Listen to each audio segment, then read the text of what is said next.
Phakamisa imic.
Ngiyabingelela egameni lomfeli wethu Jesu Kristu.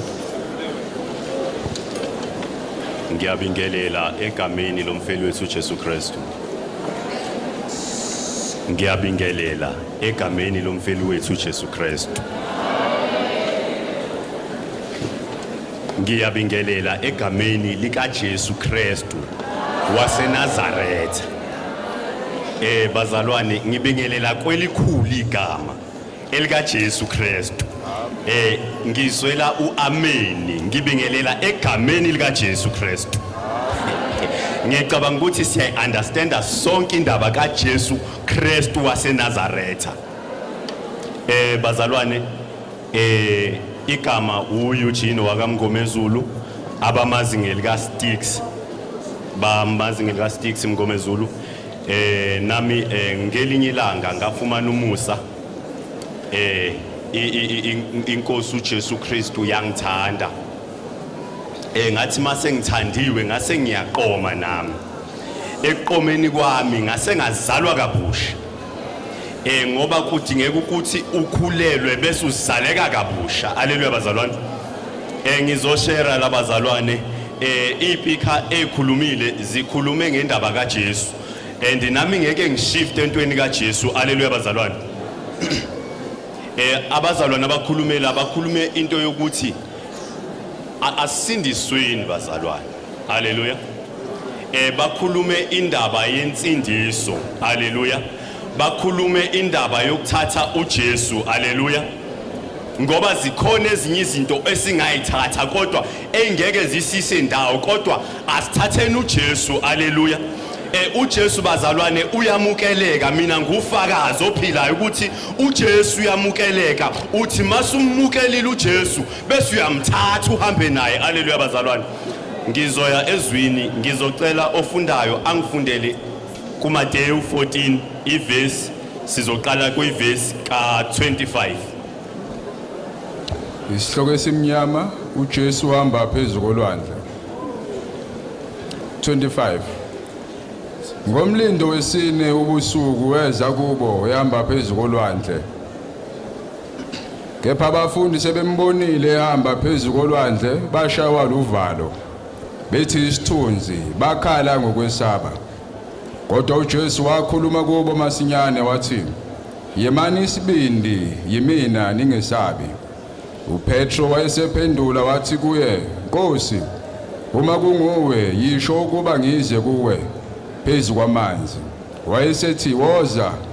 Wehla ke uPetro emkhunjini wahamba phezulu kwamanzi weza kuJesu.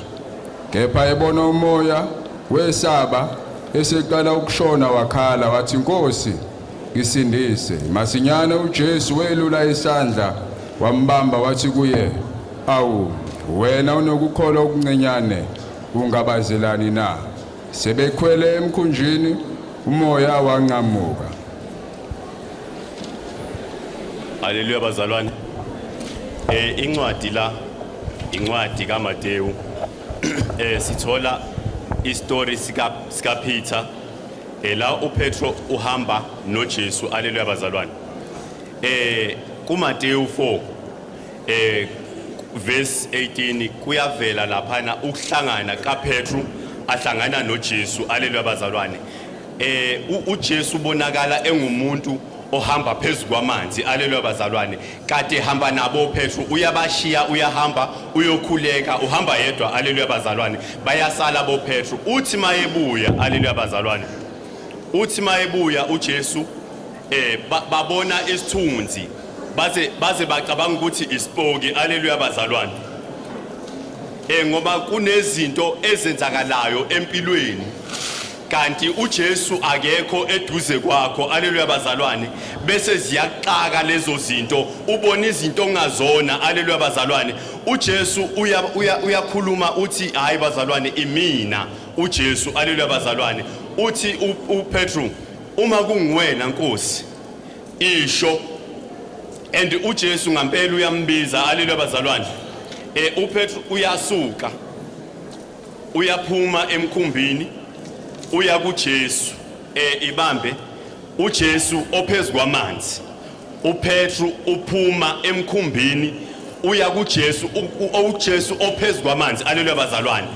Lento yokuthi uya kuJesu. Haleluya bazalwane. Kusho ukuthi uPetro uyahamba uya kuJesu uhamba phezulu kwamanzi. Haleluya bazalwane. Kunezimo bazalwane okuhambekayo kuzona ongacabanga ukuthi uzohamba kuzo. Haleluya bazalwane. Lithi iBhayibheli lami kwavuka umoya omkhulu wanaka umoya, haleluya bazalwane, wase eshona phansi, haleluya bazalwane. Kunezimo esizohamba phezukwazo, haleluya bazalwane, kube nama challenges esihlangana nawo endleleni azosehlisa, haleluya bazalwane. Sibambe izwi ukuthi siya kuJesu, haleluya bazalwane. Kuyahambeka noJesu, haleluya bazalwane. I-message yami namhlanje izothi kuyahambeka noJesu. Ngeke ngishilo ukuthi abafethu abathe mabefika bakhuluma la, bakhuluma indaba yokuthi asithatheni uJesu, haleluya bazalwane. Awumthathi kuJesu ngoba sekushunyayelwe, uthi masuphuma bese uyamshiya, haleluya bazalwane. Uyamthatha uJesu uhambe naye, haleluya bazalwane. uPeter uyahamba kodwa uJesu akekho, uhamba ngezwi elikhulunywe esontweni ukuthi thatha uJesu, haleluya bazalwane. uJesu le uPetro uyeza kuJesu, haleluya bazalwane. Uthi mayisedrawunile uJesu umlulela isandla, haleluya bazalwane. Siyasazi istory, umlulela isandla uyamkhipha, haleluya bazalwane. Ukhuluma lawo mazwi awakhuluma kuyena. Sithola la ukuthi uJesu ubuyela naye emumva, haleluya bazalwane. Asimtholi la ukuthi uJesu wateta uPeter wahamba naye wayemkhumbini, haleluya bazalwane. Lithi iBhayibheli wabuyela naye emumva engamphethe, kusho ukuthi uPeter wayihambela, haleluya bazalwane. Sithi sesimthathile kuJesu bese sihamba naye. Kuyahambeka umuhamba noJesu, kodwa umuzolalela izwi lakhe, kodwa bese ungahambi naye angeke kuhambeke, haleluya bazalwane. Asithatheni uJesu, indaba ingoJesu. Asithathe uJesu bese sihamba naye. Uma uhamba noJesu kunalento abathi umoya ongcwele okuyiwona osigayidayo, haleluya bazalwane. Kuthi mangasahambeki bese umoya ongcwele uthi no, wena uzodlula la. Abantu bemangala ukuthi udlule kanjani, kanti umoya ongcwele uthe wena uzodlula la ngoba usigayidile, haleluya bazalwane. Asithatheni uJesu, asithatheni uJesu bazalwane, ngoba sila emhlabeni kunalento abathi i-GPS. I-GPS ngenza ukuthi si-understand. I-GPS uma ufuna ukuhamba uya kwenye indawo usetha yona ukuthi manje ngiyasuka ngeGoli. Awuyishike lento sethe ngayo, uhamba nayo. Ngoba uma uzothatha iGPS usethe ukuthi ngiye eGoli, nginika idirection eyeGoli, uzobamba lento ukuthi ngiye eGoli bese uthatha iGPS uyishiye endlini. And la endleleni iGPS angeke ulizwe izwi layo litshela ukuthi thatha uright, thatha uleft. Kudingeka ukuthi uyithathe iGPS ungene naye emotweni uhambe nayo, iyona ezokucontrol endleleni. Imuyishiyele ngemumva angeke uyizwe, kodwa wazi la uyakhona. Kodwa ngokuthi yona isele emumva angeke uyizwe. Into ithi thatha uJesu bese uhamba naye, haleluya, haleluya. Kuyahambeka mawuhamba noJesu bazalwane. Angeke ngidle isikhathi into yami ithi namhlanje mawukuthi uyasindiswa ngoba kushunyayelwe. Mawukuthi uyasindiswa, awungasindiswa ke la bese uyaphuma ubuyele ube lo muntu ubukade uyena. Uyasindiswa uthatha uJesu uwehlisela umoya ongcwele ozogayida bese uhamba kahle, haleluya bazalwane. Kuyabonakala ukuhamba kwekholwa, ukuhamba kwekholwa kuthi noma ikholwa lingena ezimeni, ikholwa elithatha uJesu lamukelisa umoya ongcwele lithi malingene ezimeni abantu bamangale bakubona uphuma ungenamiyocu, uphuma esimeni bathi ikholwa leli akakhishwanga okwakhe kodwa ukhishwe ukukholwa noJesu, haleluya bazalwane. Awukwazi ukuthi uyakholwa kusasho wena, kumele kubona abazalwane ukuthi lesiyasima bekusona akayikhiphanga kodwa ngokukholwa kwakhe ikholwa kumkhiphile, haleluya bazalwane. Asithathe uJesu bazalwane, simthathe bese sihamba naye, inkosi ithela umusa.